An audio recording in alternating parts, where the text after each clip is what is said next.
Ladies and gentlemen, welcome to the Stadium Flyover, the Deluxo race.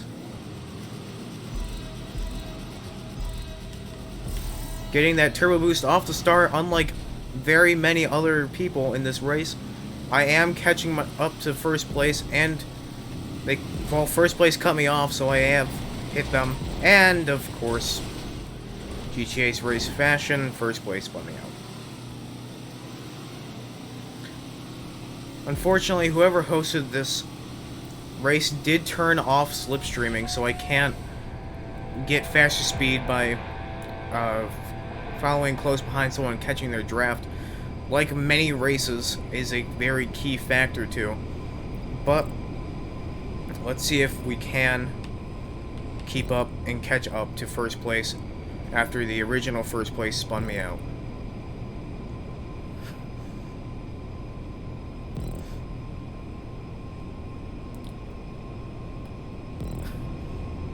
Very close race though.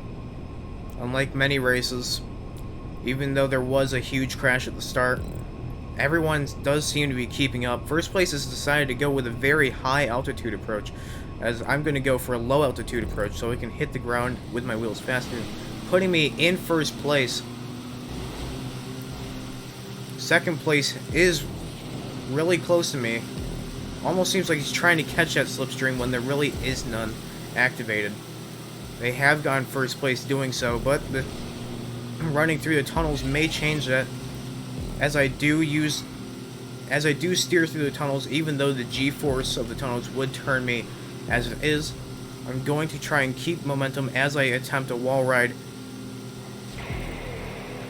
of which I have done successfully, putting me very, very far into first place. Second place will have to do quite a lot of catching up in order to get their podium spot back. I'm going to keep on my wheels for a little bit and then take off extremely late to make sure that I keep the most speed as possible, as staying on your wheels is faster than hovering itself. I am going to cut through that gate pretty harshly and then slowly descend while trying to keep forward momentum as we go back down to hovering onto the water here. Trying to avoid these gates as they are solid, unlike in air racing. When you're racing planes, you can fly straight through them. But in Deluxo races, they are very solid and will cause you your position, if not 3 or 4 positions. Second and third is having an absolute brawl of trying to get each other's position, which is making it a lot easier for me to keep first place as we've finished the ocean chicanes and start to gain altitude again for the air gates, as I try to cut through this corner sharply and try to gain more altitude, but not enough to go straight through the middle, as I do want to hit this gate while with good momentum and cut through this one perfectly as I go down. Try to cut through this angle here and gain altitude as I go through the gateway, keeping momentum and going straight up for altitude. I'm now going to go descend so I can get on my wheels faster. As I said, wheels is much faster than hovering. Got a smooth landing. I didn't put any tire screech or tire marks on the ground, and I am going to head for the second lap start here of 3. I'm going to go to the left side this time. Luckily, there is no one else around me to spin me out or have latency issues cause me to fly into a guardrail. I am going to go late here again and hope that the gateway doesn't stop me dead in my tracks, as it did not. I am going to gain altitude for these air checkpoints, which are not solid. And luckily for me, not everyone is aware of that. So I am going to use that to my advantage and get sharper turns around here, as I straighten out here for the straightaway and slowly gain altitude while keeping my forward momentum second and third are still fighting for their positions. And unfortunately or fortunately, depends on how you look at it, because Slipstream is disabled, they cannot slingshot past each other like normal races would, or any other racing games would. Of course, I did not set up this race, so I don't know what intentions the person who did set up and host this race had when they turned off drafting, but it is working in my favor, even though racing with Slipstream is a lot easier. It does seem as though I'm not going to lap anyone, so the people in this race do know what they're doing with their car.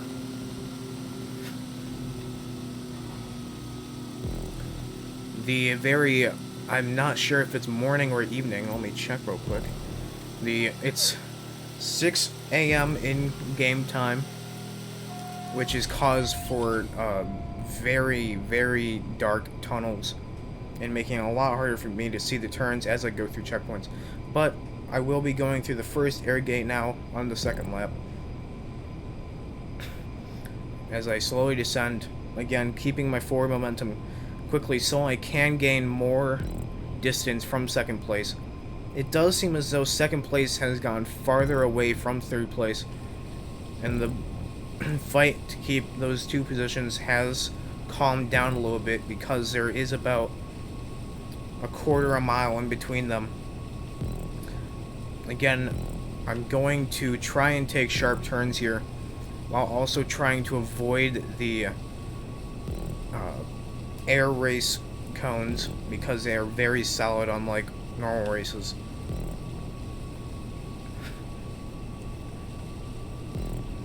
Quite frankly, I am running out of things to talk about here. So if I am repeating stuff, I'm very sorry, but this is a 3-lap race and I have yet not much to talk about other than to repeat my steps and talk about the fact that second, third, and fourth are the only group close enough to me to catch up. But once again, because there is no slipstream, the chances of them keeping up, or catching up rather, are very slim. While slipstreaming is off, catch-up, I believe, is on. So they do have a speed boost percentage higher than mine because I am so far ahead of them. They do get a percentage more speed than I would. Just like spaces 8 through 14 get a higher speed percentage than the rest of those ahead of them. I have set a new fastest lap though of 3 minutes 51 seconds.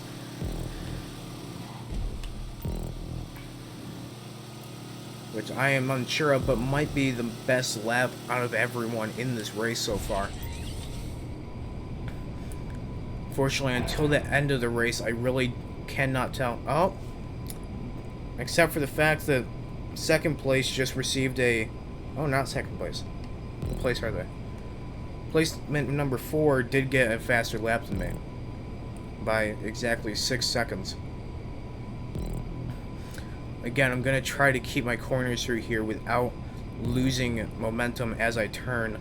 As turning does slightly turn off the thrust in my car. It seems as though second, third place have kept their positions. Their fighting hasn't gotten them very far. But they have remained in a group, and now fourth place has caught up to them.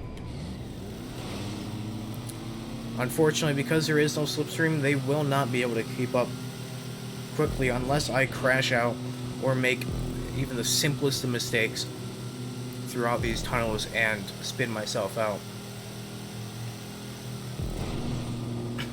Again, turning through the tunnels, even though there's enough G-force to turn me themselves, I am going to turn, hoping not to spin out as I hit this wall run and hit the speed boost, it back into another tunnel, and try not to hit these very, very fuzzy turbines. Coming up to the last straightaway before I have to fly again, I'm gonna activate my thrust now very late so I can keep on my wheels as long as possible. Take this straightaway time to get a drink.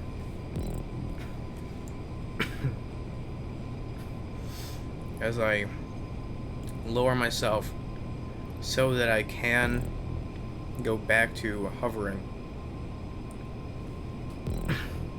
When the race forces you to go into hover mode instead of flying, you do keep your forward momentum because it is automatic and forceful, and you're not doing it by yourself manually. You do not have to go as low to the ground before hitting that checkpoint as I did, but it does seem a little bit more realistic that I'm heading down to the ground instead of just going as high as possible. Plus, I also don't want to miss that checkpoint, as the checkpoints can be a very small hitbox and very easy to miss, as one of the checkpoints in Ratton Racetrack, where if you're going too fast, you will miss the checkpoint and you will have to turn around, costing you probably about 5 to 7 seconds of your time, which is very awful, as 7 seconds could make it so second and third could easily keep up with me.